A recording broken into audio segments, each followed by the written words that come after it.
Hello friends and welcome back to HES। आज हम जो मूवी एक्सप्लेन करने वाले हैं उसका नाम है वुल्फमैन, जो 2025 में ही रिलीज हुई है। So without wasting any time let's start the movie.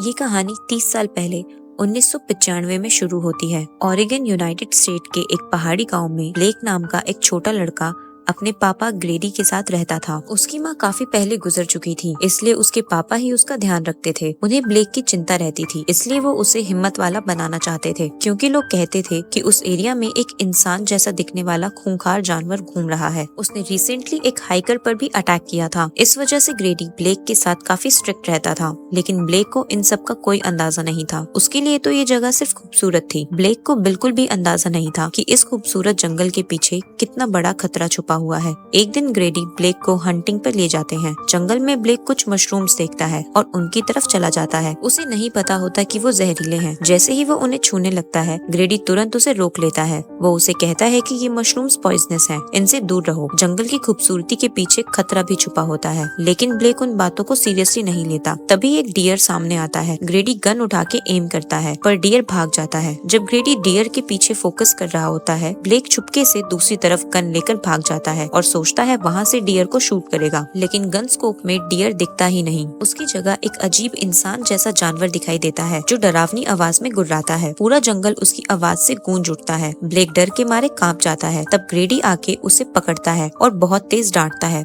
और दोनों वहाँ से भागकर एक ट्री हाउस में छुप जाते हैं। ग्रेडी अपनी गन के स्कोप से देखता है तो उसे ग्राउंड पर उसी डियर की डेड बॉडी दिखती है, जिसे वो लोग हंट करने वाले थे। डियर की हालत बहुत खराब थी, जैसे किसी जानवर ने उसे चीर दिया हो। ये काम उसी मॉन्स्टर का था। तभी ग्रेडी को वो मॉन्स्टर दिखता है। वो उसे शूट करता है, लेकिन उसका निशाना मिस हो जाता है और वो मॉन्स्टर वहाँ से भाग जाता है। डर के मारे ब्लेक ने अपने डैड से पूछा वो क्या था। ग्रेडी ने उसे कहा कि वो सिर्फ एक बेयर था। वो दोनों घर चले जाते हैं। ग्रेडी किसी को फोन पर बताता है कि वो मॉन्स्टर रियल है और मेरे बेटे को उससे खतरा है, इसलिए मुझे उसे मारना ही होगा। ब्लेक ये सब बातें सुन लेता है। इस सीन के बाद मूवी सीधा शिफ्ट होती है 30 साल आगे, जहाँ ब्लेक बड़ा हो चुका है और अपनी फैमिली के साथ सैन फ्रांसिस्को में रहता है। उसकी एक बेटी है जिसका नाम जिंजर है। वो उसे बहुत प्यार करता है और हमेशा प्रोटेक्ट करना चाहता है। ब्लेक का अपनी बेटी के साथ बॉन्ड स्ट्रॉन्ग था, क्योंकि वो मोस्टली घर पर ही रहता था। उसकी वाइफ शार्लेट एक न्यूज रिपोर्टर थी। वो काफी बिजी रहती थी, जिस वजह से फैमिली को टाइम नहीं दे पाती थी। यही रीजन था कि ब्लेक और शार्लेट के बीच थोड़ा डिस्टेंस आने लगा था। शार्लेट भी अपनी फैमिली से प्यार करती थी और टाइम स्पेंड करना चाहती थी, पर उसके काम की वजह से ऐसा नहीं हो पाता था। एक दिन ब्लेक को एक पुलिस डिपार्टमेंट की तरफ से एक लेटर मिलता है, जो उसके डैड यानी ग्रेडी के बारे में होता है। ग्रेडी 30 साल पहले एक एनिमल से ब्लेक की जान बचाते हुए गायब हो गया था। पुलिस ने लिखा था कि अब ग्रेडी को ऑफिशियली डेड माना जा रहा है। ब्लेक ये न्यूज सुनकर बहुत अपसेट हो जाता है। उसे अपने बचपन का घर याद आता है, जहाँ वो फैमिली के साथ रहता था। ब्लेक डिसाइड करता है कि वो अपनी फैमिली के साथ वेकेशंस के लिए अपने गाँव जाएगा, ताकि उनके बीच का डिस्टेंस खत्म हो और फैमिली फिर से क्लोज आ जाए। जब ब्लेक ने शार्लेट को ट्रिप के बारे में बताया तो उसने भी हाँ कर दिया, क्योंकि उसे भी रियलाइज हुआ कि वो अपनी फैमिली से काफी दूर हो गई है। वो खुद को अच्छी मदर नहीं मानती थी, लेकिन ब्लेक उसे समझाता है और कहता है कि तुम बहुत अच्छी हो। अगले दिन ब्लेक अपनी फैमिली के साथ अपने गाँव पहुँचता है, लेकिन 30 साल बाद जगह बदल चुकी थी। उसे अपना घर ही नहीं मिल रहा था। तभी उन्होंने थोड़ा दूर एक ट्री हाउस पे किसी आदमी को देखा, जिसके हाथ में गन थी। वो आदमी भी उन्हें देख चुका था और अब उनकी तरफ आ रहा था। शार्लेट घबरा गई और बोली चलो यहाँ से, उसके पास गन है। ब्लेक ने बहुत शांत होकर कहा घबराओ मत, यहाँ लोग ऐसे ही गन लेकर चलते हैं। जब वो आदमी पास आया तो पता चला कि वो ब्लेक का बचपन का दोस्त डेरिक है। ब्लेक उसे कहता है कि मैं अपना घर नहीं ढूंढ पा रहा हूँ, क्या तुम मेरी मदद कर सकते हो। डेरिक उसकी मदद के लिए कार में बैठ जाता है। रात काफी हो चुकी होती है और वो लोग घर के पास पहुँच ही रहे होते हैं। तभी अचानक कार के सामने एक अजीब सा क्रिएचर आ जाता है। ब्लेक का ध्यान भटक जाता है और उनकी कार पलट जाती है। डेरिक कार से बाहर गिर जाता है। ब्लेक शार्लेट और जिंजर को कार के ऊपर निकलने को कहता है। तभी वो क्रिएचर ब्लेक पर अटैक करता है और उसके हाथ पर चोट लग जाती है, लेकिन विंडो आधी बंद होने की वजह से ब्लेक बच जाता है। लेकिन डेरिक जो बाहर गिर गया था, उस पर वो क्रिएचर अटैक करता है और उसे खींचते हुए जंगल में ले जाता है। ब्लेक कार से बाहर निकलता है और तीनों मिलकर वहाँ से भागने लगते लगते हैं। कुछ दूर निकलने के बाद उन्हें एक घर दिखता है जो ब्लेक का ही घर था। वो लोग जल्दी से घर के अंदर घुस जाते हैं, लेकिन वहाँ पूरा अंधेरा होता है। शार्लेट और जिंजर बुरी तरह से डर चुके होते हैं। ब्लेक पहले टॉर्च ढूंढता है और उसकी मदद से जनरेटर चालू करता है। फिर वो विंडो से बाहर टॉर्च की रोशनी डालता है और देखता है कि वो क्रिएचर वहाँ से जा चुका है। थोड़ी देर बाद शार्लेट कहती है,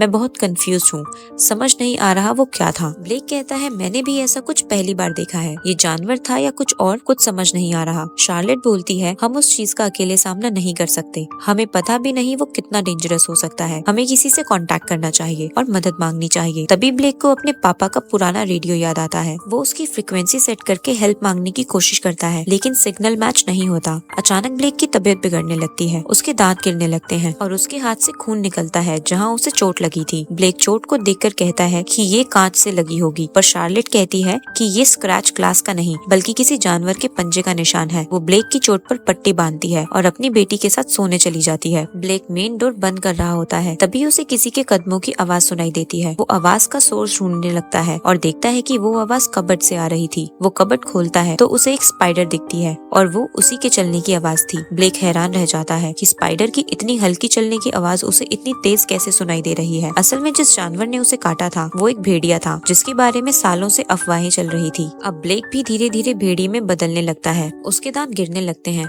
और नए भेड़िए जैसे दांत उगने लगते हैं। उसकी सुनने की शक्ति भी बहुत बढ़ गई थी। ये सब उसके लिए डरावना था। एक पल को लगा जैसे उसका दिमाग फट जाएगा, पर वो खुद को संभालता है और अपनी नई पावर्स का फायदा उठाता है। बाहर से भेड़िए की हाउलिंग सुनाई देती है। शार्लेट भी जाग जाती है। ब्लेक दरवाजे के पास जाके कान लगा के आवाज सुन रहा होता है। तभी भेड़िया दरवाजे को नीचे से तोड़कर अंदर घुस जाता है और ब्लेक का पैर पकड़ के उसे घसीटने लगता है। शार्लेट एक कुल्हाड़ी लेकर भेड़िए पर अटैक करती है और उसे भगा देती है। ब्लेक बच जाता है, लेकिन भेड़िए के वायरस की वजह से उसकी ट्रांसफॉर्मेशन और तेज हो जाती है। अब वो आम आवाजों को भी अजीब और स्कैरी तरीके से सुनने लगता है। शार्लेट समझ जाती है कि ये वुल्फ इन्फेक्शन है। ब्लेक भी महसूस करता है कि वो अब जिंदा नहीं बचेगा और डर के मारे उसके कपड़े गीले हो जाते हैं। शार्लेट उसे संभालती है। वो एक पेन और पेपर लाती है ताकि ब्लेक लिखकर बता सके कि वो क्या कहना चाहता है। ब्लेक लिखता है, डाइंग, यानी मैं मर रहा हूँ। शार्लेट उसे शांत करती है और कहती है, ऐसा कुछ नहीं है, तुम बस बीमार हो, सब ठीक हो जाएगा। लेकिन ब्लेक उसकी बात समझ नहीं पाता। अब उसकी विजन भी बदल गई थी। वो नॉर्मल चीजों की जगह अजीब चीजें देख रहा था। उसके बाल भी झड़ने लगे थे। उसकी बेटी उसे ऐसे देखकर डर जाती है और अपनी मॉम से पूछती है कि पापा को क्या हुआ है। शार्लेट कहती है कि वो बीमार है। फिर शार्लेट देखती है कि ब्लेक के हाथ से खून निकल रहा है। वो जिंजर को साइड में भेज देती है और जब बैंडेज हटाती है तो देखती है कि चोट पूरी तरह से सड़ चुकी है। ब्लेक पेन से तड़प रहा होता है। वो अपनी चोट को नोचने लगता है, फिर काटने लगता है। ये देखकर शार्लेट डर जाती है। उसे समझ आ जाता है कि सुबह तक रुकना रिस्क है। अगर तुरंत कुछ नहीं किया तो ब्लेक जिंदा नहीं बचेगा। तभी शार्लेट की नजर बाहर खड़ी कार पर पड़ती है। वो सभी को कार में बिठाती है और निकलने लगती है, लेकिन तभी भेड़िया कार पर जंप करता है। वो तीनों कार से निकल के भागने लगते हैं और एक शेड पर चढ़ जाते हैं। वुल्फ अंदर घुसकर रूफ फाड़ने लगता है। जिंजर एक होल से गिरने वाली होती है, पर शार्लेट उसे बचा लेती है। ब्लेक शार्लेट को वहाँ से भागने का इशारा करता है और वुल्फ का ध्यान भटकाकर उसे दूसरी तरफ ले जाता है। शार्लेट अपनी बेटी को लेकर घर के अंदर चली जाती है। कुछ देर बाद ब्लेक भी वापस आता है, लेकिन वो और ज्यादा बदल चुका था। उसके सारे बाल गिर चुके थे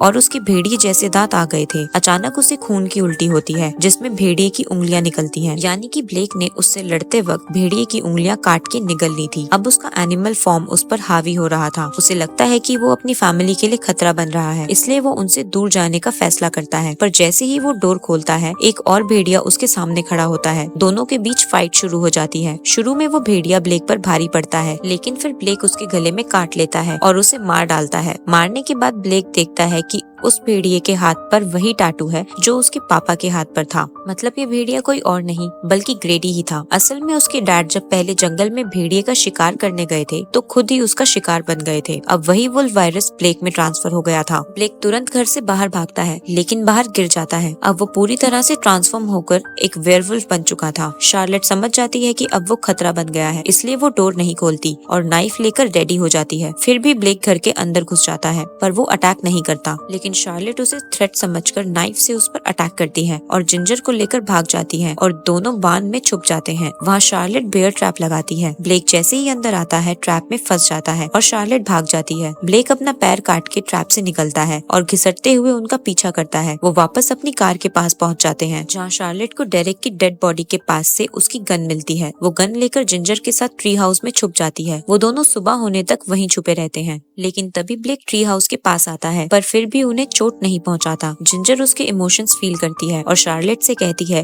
कि डैड चाहते हैं आप उन्हें मार दो, पर शार्लेट ऐसा नहीं कर पाती। इसलिए ब्लेक उसे प्रोवोक करने के लिए उन पर झूठा अटैक करता है और अपनी बेटी को बचाने के लिए शार्लेट ब्लेक को शूट कर देती है। गोली लगने के बाद अपने आखिरी पलों में ब्लेक उस जगह की खूबसूरती देखने लगता है जिसे वो बचपन में महसूस करता था। तभी शार्लेट और जिंजर उसके पास बैठ जाती हैं। जिंजर उसके मन की बात महसूस कर लेती है और कहती है कि आप हमसे बहुत प्यार करते हो, इसलिए आपने हमें चोट नहीं पहुंचाई। ये सुनते ही ब्लेक की सांसें रुक जाती हैं। ये देखकर जिंजर अपनी मॉम को गले लगा लेती है और रोने लगती है। इसके बाद वो दोनों धीरे धीरे वहाँ से आगे बढ़ने लगती हैं और इसी के साथ मूवी यहीं एंड हो जाती है।